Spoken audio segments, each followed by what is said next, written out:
Welcome back to the channel. In this video, I want to show you how to enable Facebook login alerts.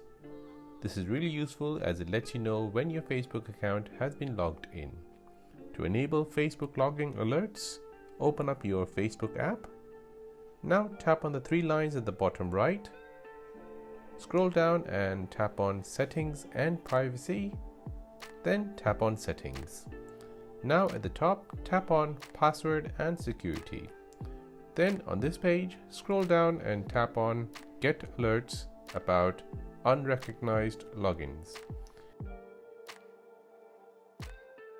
As you can see, it will give you an alert for an unfamiliar location or browser, and it will also give you a chance to reset your password and secure your account if you don't recognize it. There are three ways you can get notifications.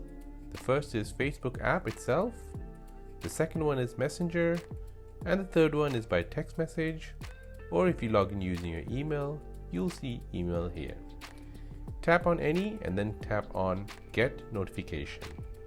It will then ask you to enter in your password, so enter in your password and then press Save. And that is how to enable Facebook login alerts. Before you go, don't forget to like this video, and I would really appreciate it if you subscribe to this channel if you found this helpful. As always, thanks for watching and see you in the next one.